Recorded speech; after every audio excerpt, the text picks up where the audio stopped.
Hello there. Today I have a scrapbook layout planned for you, and I am actually going to put this layout together featuring 3 different paper collections. I'm going to share tips on how you can easily combine paper collections and things that you want to avoid. I have already kind of brainstormed this layout design and created a sketch in my notebook so I know the direction we're heading. We're going to put down a sheet of white cardstock, and I have 5 photos. So my husband and I went out for a hike. It was very rainy and we just got tired of being cooped up inside, so we went out with the dogs and took a stroll through the forest, and all of that rain brought out the mushrooms. I love photographing mushrooms. I think they're just really cool.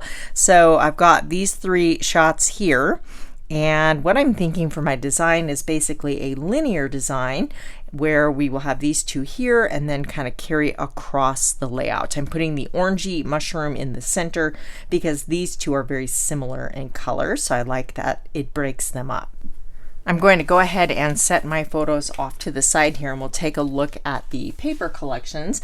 Now, as I mentioned, I am using 3 different paper collections, and they're going to blend beautifully together because they have a similar design style to them. This is Nature Sweetness, and as you can see, it has a very natural, earthy feel. The colors are very realistic and earthy, and we have a gorgeous natural foliage. There's some botanical elements on here. I would say with the gold foiling and the scripty writing, it's kind of an elegant paper pack, if you will. And then I have the Seasons of Green and Gold, and it kind of has the exact same feel to it, right? Now here we have golds and browns, tans, and then in this one we still have the golds, but we have a lot of predominantly green tones in here, but it has that same sophisticated elegance and an earthy, natural look to it. So these papers are going to blend beautifully because the overall aesthetic is very similar. And then of course we've got our country wood grain paper, and I am going to be bringing in some of this darker wood grain, and this works because it has that same the tones go very well for one, but it's a natural earthy element, so it's going to tie in beautifully. So as we put this together, I'm going to give you some examples of maybe paper patterns or styles that you want to watch out for, things you want to avoid. But for my design here, I want to incorporate this paper and this one here this is from the Seasons of Green and Gold, and this is from Nature Sweetness. And as I mentioned, I want to go for that kind of junk journal aesthetic. So I feel like when you talk about field journals and things like that, you see a lot of ledger paper in there, and plus the color is just awesome. And then I want to bring in some green. So I'm kind of thinking of doing something like this. I have my layout designed, but I haven't necessarily cut these down yet. So this is left over because I probably did a frame style layout and trimmed out the outside. So we're going to do something like that. I want to create a lot of layers because you'll also see that in those field journals. It's just a lot of really neat layered elements, and so we can carry these, whatever you do to one side, I like to carry over to the other side and repeat those same patterns. Again, I know my layout design, but don't know exactly where I want to cut my papers yet, so we're just going to carry these over here.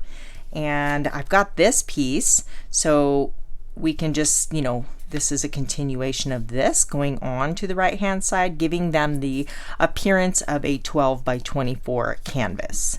When we bring these back in across the center, I like to have a photo mat tying them all together. So they are already matted with a white border, but whenever, I've got a cluster, I like to kind of tie them together, and I think that's where this darker wood grain is going to come into play.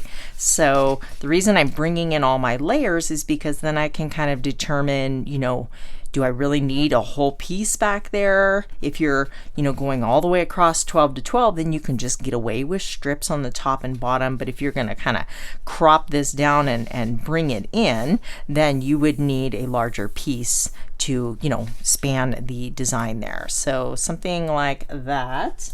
And of course, we'll carry this over to the opposite side here, like that.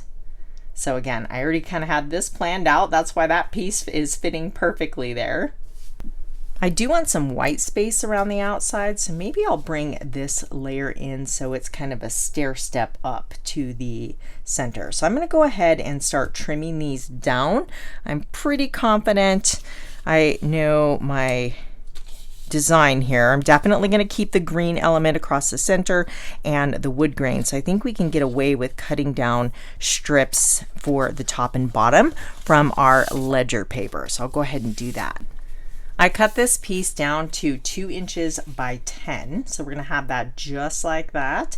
So I am being mindful. I have a 1/2 inch at the top and bottom, so I'm repeating that same 1/2 inch border over here. I just think it's very pleasing to the eye. Now this is the offcut from this piece. Ideally, I'd like to keep cutting from this piece rather than cut into a 12 by 12. However, to get those strips across the top for the length I want them, it would be going a different direction. So maybe that bothers you, maybe that doesn't. I do want my ledger paper going, you know, across the lines, predominantly going this way. So I'm going to cut into that other piece. I cut both of these to 9 inches by 2 inches. We'll go ahead and layer them behind these 2 pieces of pattern paper. And then just to save you a little time off camera, I'm going to ink up all the edges with espresso brown ink. Everything is inked up, and now I want to bring in a little bit of a lighter color layer back here. So if we go to the Nature Sweetness paper, we have, you know, several different options that have that lighter color. I did cut out the pattern paper that is behind this just to save that for another project. So it's super easy to do that. You just kind of mark with a pencil underneath where your photo mat is going to sit, and then cut that out with your rail trimmer. I do have some adhesive on the back of this, lightly tacking it down so it ripped it when I pulled it up. But if we bring this in for an example, you know, that looks beautiful. That is an option. I do like the little gold foiling up there. But we also have a few other light colored cardstocks in this pack here. So there's this one, beautiful leaves. But we also have this one without the gold foiling. And I'm kind of wondering if this might be a best or the best choice. And you know what? I really do like that because we've got a larger pattern against a smaller pattern, which is nice. It's really good to mix up your pattern sizes and scales. If you have 2 small patterns right next to each other, sometimes it could be a bit busier. So, and the tan brings out this color over here, and it also kind of just pulls in the colors from the photos. So I really do like that. Now let me show you some options that I could have gone with because the colors were right, but they just don't work as well. Now, when you buy a collection of papers that are designed to go together, they coordinate beautifully, and it takes a lot of the guesswork out of the process for you. But sometimes we want to mix and match like I'm doing here. So I had pulled just a few collections from my stash that for examples, and this one here is an oldie but a goodie. It was called Good Vibes, and if you look, the colors are really great. We've got that same rich dark brown, we've got orangey tones, and it's a nature pattern, right? We've got butterflies and flowers, so it goes along with the nature theme. The orange pulls in the orange from the mushrooms, the brown works, but it's a completely different look. Now, when I am telling you, you know, making these suggestions and sharing with how my mind works, these are not hard and fast rules. These are things that I look at that help me to decide what papers look better than maybe other options. So this is more of kind of doodly flowers. You can see the butterfly, and just the style of the flowers has a more playful feel to it. Unlike our more, I keep using the word sophisticated with this one. I really don't know what else to call it, but I think it's a more sophisticated pattern compared to this doodly look. So even though the colors may work and the theme of the paper pack, the overall design style of the paper pack doesn't blend well together. So I don't like that one as much. Another option I quickly grabbed was this little gnome collection because we've got mushrooms and gnomes and just super cute little critters. We've got greens and tans. Again, we've got, you know, when you think of mushrooms, you might think of gnomes and fun little whimsical things like that. But again, you know, this pattern paper is much more. I'm out of my glue dots. I usually adhere these to my Versamat with glue dots, and I ran out of them. It's kind of driving me crazy. But you can see it's just a very different look when you put this pattern paper next to that pattern paper. And for the same reasons as the, Epic Vibes, this is just a more whimsical, maybe youthful, cutesy type of aesthetic, and it doesn't blend as well with this one. And one more option here. This is a collection from Close to My Heart. It's retired, but this is called Change of Scenery. Now this also an outdoor look, and it's a neutral canvas with neutral color palette, but we do have this dark espresso brown matches that perfectly, right? So this one actually does work very well because the design style of this particular paper pack is more realistic and has that same design feel as this one. So I would happily combine this paper pack with this one and could make that work. But like I said, when you're working with a kit and you already have papers designed to go together and the colors are perfect, it does make that whole process much easier. But those are some of the things I look for when determining whether or not you can mix and match collections and they're going to, work well together. So I want these spanning across, and I think I'm going to cut these down to 7 and 5. So we'll put the 7 inches on the left-hand side and then have 5 inches going across to the other side. These are 1.5 inches this way. So 7 by 1.5, 5 by 1.5. We'll do the same with this one. And I cannot stress enough, that scrapbook layouts it's art, and art is subjective. So if you have a paper pack with different styles and you love it and you want to use it, then I say go for it, because the most important thing is getting your stories told and your memories documented. So don't get caught up in, overthinking the process. These are just some tips that I hope will help you if you are ever trying to combine different paper packs together. I mentioned earlier, I kind of want to capture that whole field journal, junk journal aesthetic on here. So when I look at field journals on Pinterest, you see lots of nature themes, lots of cameras, film strips. So I pulled sketched butterflies. I've got wild ferns. I have inspirational sketches. This is definitely going to happen with the mushrooms here. That's just too perfect. And then I grabbed my frosted forest set, thinking I might be able to use this deciduous tree. I'm not sure, but I pulled that just in case. And then I did cut some film strips. Now I have these from a die. This is from the In Full Bloom card making workshop stamp from Close to My Heart. This is no longer available. You can cut film strips on your Cricut or Silhouette. There are tons of images, so just do a search for film strip and you'll probably find those. So I thought those might be kind of fun to add, and then I have a few more. I grabbed this one, Let's Go Anywhere, and I want to possibly use Let's Explore Together. That's kind of perfect. And then this one here, Sweet Memories Card Making, because I felt some of these more vintagey style embellishments go well with the field journal, plus like the little ticket. You see a lot of those on field journals as well. So that's what I'm thinking for embellishments. I also have this tag here that I had already cut from the Nature Sweetness, so I thought I could use this as well. So for my title, I'm considering Everyday Adventure. I do have these titles. These are from American Crafts, and I picked this up at my local Joann's. And normally I don't buy stuff like this, but these are black, so they're going to go with a lot of different projects, right? Because black is kind of a universal, goes with everything. And then they're just very usable titles. So I did pick this up, but I'm noticing, I was kind of bummed out, it has like a glossy finish on the top and it's cracking. So you've got white showing through where all the cracks are, but I can fix that with a marker. So this would be the adventure. Now I want something that says Everyday Adventure, because that's kind of what it was, or even like Backyard Adventure might be kind of fun.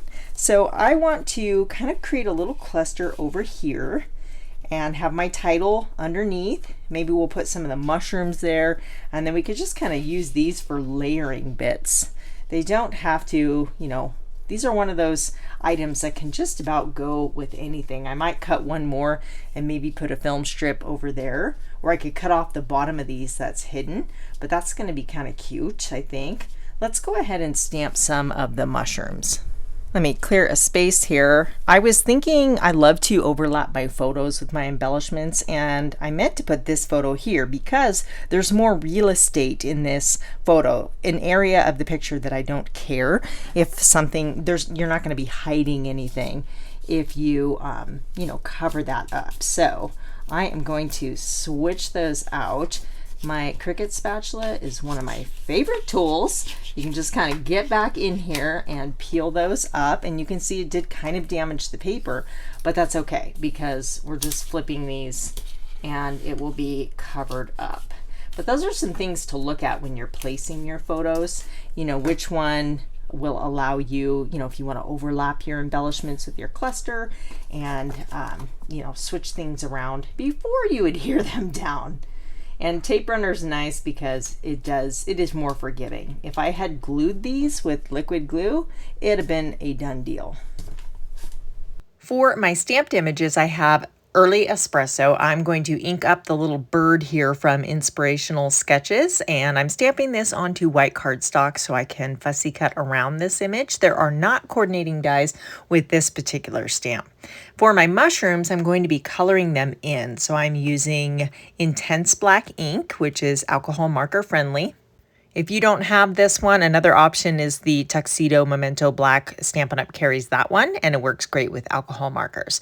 So we need to give those just a moment to dry, which I did. Let me clear this out of the way. And to color in my mushrooms, I have my copper clay Stampin' Blends here. The mushrooms in the picture are kind of like an orangey reddish tone, so I'm mimicking that. And I'm starting with the darker color. These markers have both a brush tip and a bullet tip. And our little mushrooms here, the artist has worked in shading into the design. So where the shading is, I am putting the darker colors, and then I'm blending in the rest of the mushroom cap using the brush tip and the lighter version of the marker. I'll just do a little bit on camera here, and then I can get the rest done so you don't have to watch me coloring all of these mushrooms. I enjoy coloring. It's kind of therapeutic and fun, and I love the way you can choose your colors to customize your embellishments so that they always coordinate with your layouts. I'm still practicing with these markers to see the best way to color. I've been using the Spectrum Noir Tri-Blends, which I love and still use, but you can see that close up, and as it dries, it gets a little bit lighter. So I want to show you, I also added a pop of this pumpkin pie to the top of the mushroom, just to bring in a little bit more of that vibrant orangey red tone. And I like how you can combine marker colors, so you don't have to just use the light and dark. You can bring in other colors to add highlights and color your images. I know I want to cluster my embellishments here on this tag, but we need something right here to anchor them. So a basic shape to the rescue. This is a circle from the Spotlight on Nature dies, and this is going to work well just to give those a little grounding so they're not floating in the air. I think I need to add some leaves or something coming out to the left-hand lower corners to get these kind of sitting right. But for now, we'll leave it there. I know I do want to bring green to the right-hand side of the layout, and I'm going to use these wild ferns. So we've got stamps and dies, and I want to create a cluster around the lower corner of this photo here.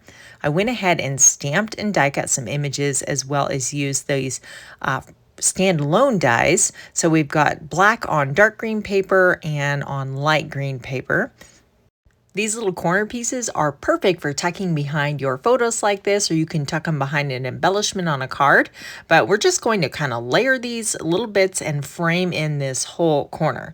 So ordinarily, I would kind of put an embellishment cluster up top and then one on the bottom to create that visual triangle with this one right here on the left-hand side.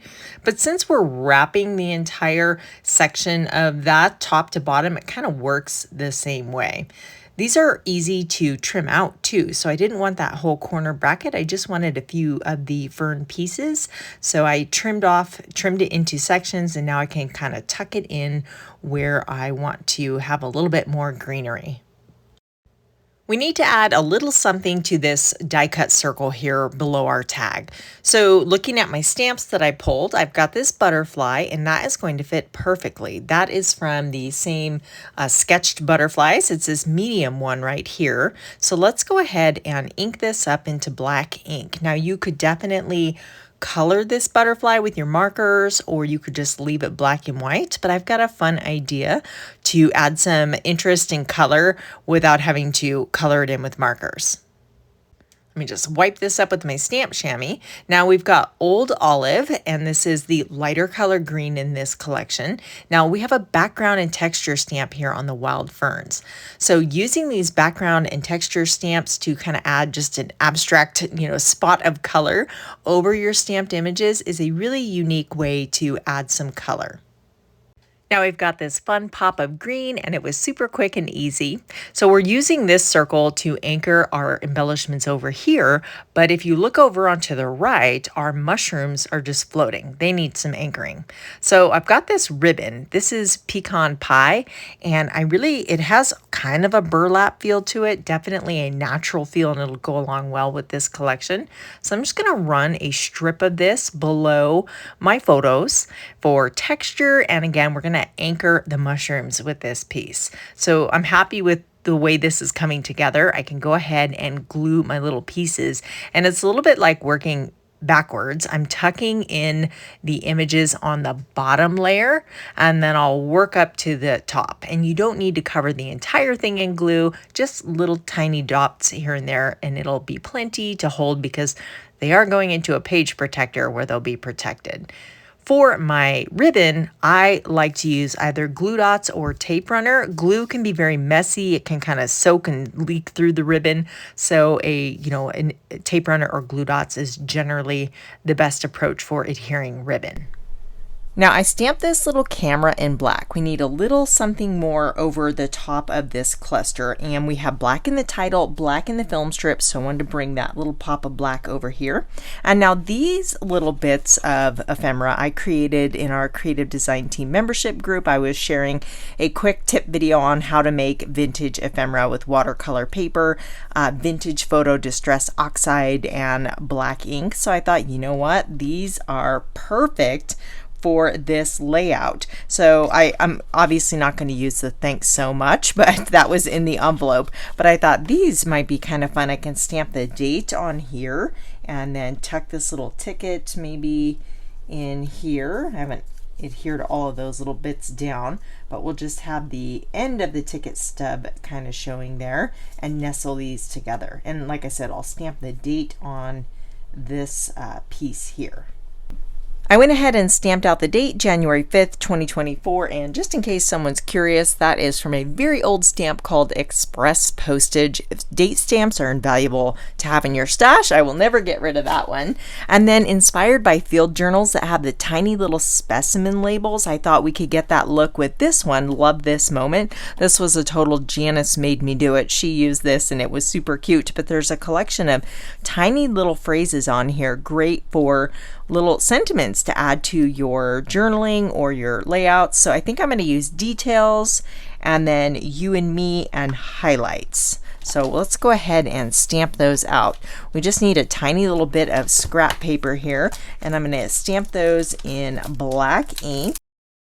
This stamp set also has some journaling lines. Depending on how big your story is, you can kind of connect them together and keep the pattern going to create like a notebook page, which is really cute. And I think that's what, if I remember correctly, Janice used on her layout when she incorporated this stamp. So I've stamped you and me, details, and highlights. And what I want to do is actually cut these out. Sorry, I'm a little bit off camera there, but we're just making tiny little, like specimen labels, little word sentiments. And I'm going to show you on one and I'll do the other two off camera. I have a journaling pen and I'm just drawing a loose little wavy line around to box those in a little bit and make them stand out.